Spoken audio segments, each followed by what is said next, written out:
Masya Allah, kemeriahan sudah terasa. Merinding saya guys, merinding bila lihat macam ni ramainya orang ya. Saya sudah pun masuk ke dalam stadion. Oh, terasa merinding guys. Dengar bunyi drum tu lagi live concert ya. Ini.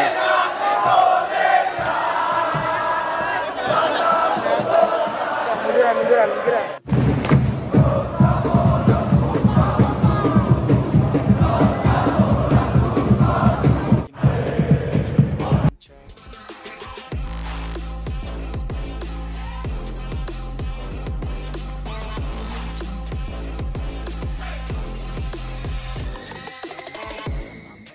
Abang Aska, selama ini saya dan Abang Aska selalu mereaksi. Tapi hari ini betul-betul baru nampak depan mata begitu luar biasanya Ultras Garuda yang bakal akan membanjiri, memenuhi Stadion Gelora Bung Karno pada malam ini. Seramai 80.000. Full. Tiket habis terjual. Jadi tengok keadaan supporter belakang. Supporter Malaysia terkejut. Kami serasa di stadion kelas Eropa, terpana dengan kemegahan Gelora Bung Karno. Jelang laga Piala AFF U23 2025, suasana stadion utama Gelora Bung Karno (GBK) benar-benar menyedot perhatian publik.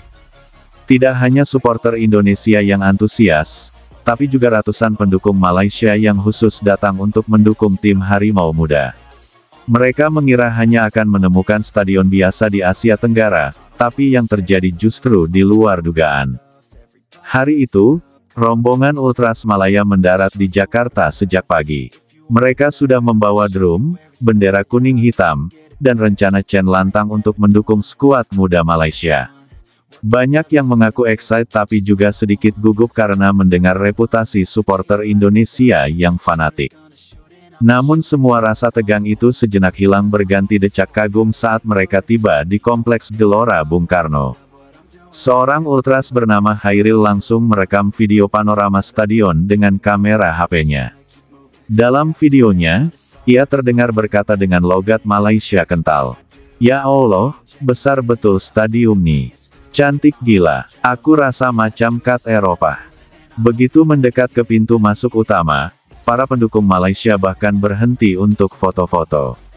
Mereka berpose di depan tulisan, Gelora Bung Karno, dengan bangga, seakan sedang berwisata ke landmark dunia. Beberapa bahkan live Instagram sambil bilang, "Guys, kami bukan di UK tahu, ini Jakarta." Salah satu supporter senior, yang mengaku sudah mendukung timnas Malaysia sejak SEA Games 1997, bahkan tampak terharu. "Saya pernah datang ke Senayan dulu. Banyak beza sekarang. Dulu biasa sangat, sekarang nih macam stadium top Eropa." Saat masuk ke tribun, decak kagum tak henti terdengar. Tangga bersih, lorong-lorong rapi, petunjuk arah modern, hingga steward berseragam resmi membuat mereka kaget. Pemandangan di tribun pun bikin mereka tambah terpukau.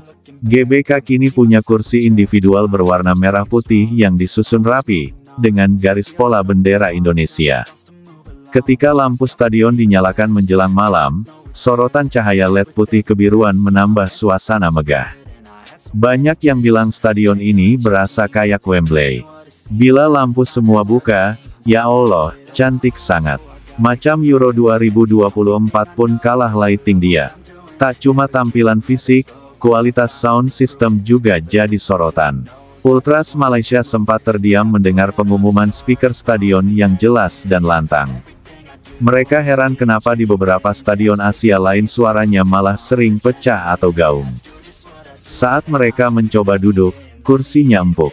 Beberapa malah bilang ini lebih nyaman dari tribun ekonomi di Bukit Jalil. Seorang wanita supporter bernama Nadia bilang ia senang karena ada banyak jalur untuk perempuan dan anak-anak. Di sisi lain, para penjual makanan dan minuman di area stadion juga bikin mereka kagum. Vendor-vendor lokal menjajakan kuliner khas seperti sate, bakso, nasi padang hingga kopi kekinian. Ultras Malaysia pun iseng mencoba. "Bakso sini sedap ya, kat stadium Malaysia tak jumpa macam nih. Macam food court. Bahkan toilet stadion yang bersih dan berair juga jadi bahan pujian." Beberapa ultras mengaku biasanya sudah pasrah kalau stadion di negara lain toiletnya jorok. Tapi di GBK mereka terkejut bisa nyaman bahkan bersih wangi. Ketika pertandingan dimulai, suasana makin panas. Ultras Malaysia tak mau kalah, mereka menabuh genderang dan meneriakkan yel-yel. Tapi mereka juga mengaku terpana mendengar lautan suara supporter Indonesia. Puluhan ribu orang bersuara serempak dengan chant, "Garuda di dadaku," yang menggema tanpa henti.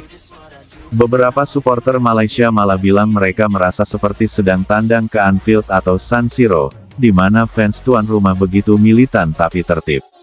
Tidak ada yang melempar botol ke tribun mereka, tapi tekanan mental luar biasa terasa. Setelah pertandingan selesai, banyak dari mereka tidak langsung pulang.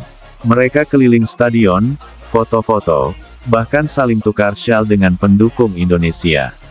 Beberapa mengatakan kunjungan kali ini mengubah pandangan mereka tentang Indonesia. Pihak PSSI sendiri mengaku bangga dengan pujian itu. Mereka bilang GBK adalah kebanggaan bangsa, hasil renovasi besar-besaran untuk Asian Games 2018, yang sengaja dirancang berkelas dunia agar layak menggelar final-final akbar. Media Malaysia pun ramai memberitakan pujian supporter mereka. Headline seperti, "GBK buat ultras terpukau, Stadium Indonesia setanding Eropa," dan "Kami rasa macam di Wembley" bermunculan. Netizen Malaysia ramai-ramai bilang ingin menonton langsung ke Jakarta. Di TikTok, kolom komentar penuh dengan canda dan keinginan fans Malaysia untuk datang lagi.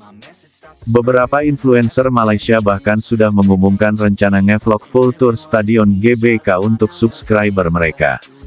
Pihak pengelola GBK pun sumringah. Mereka bilang hal-hal seperti inilah yang mereka harapkan, stadion bukan hanya tempat bola, tapi juga kebanggaan nasional dan daya tarik wisata. Kami mau semua orang, bahkan lawan kita, pulang dengan cerita indah. Biar sepak bola ASEAN makin maju, kata seorang manajer stadion.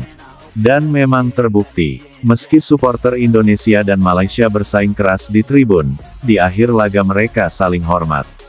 Para ultras Malaysia pulang dengan senyum lebar, masih kagum menceritakan pada rekan-rekan di bus. "Serius weh, kita macam tengok EPL. GBK ni legend. Aku nak datang lagi." Begitulah cerita heboh tapi penuh kekaguman. Dari semula tegang jadi terpesona. Karena akhirnya, sepak bola bukan cuma soal siapa menang atau kalah,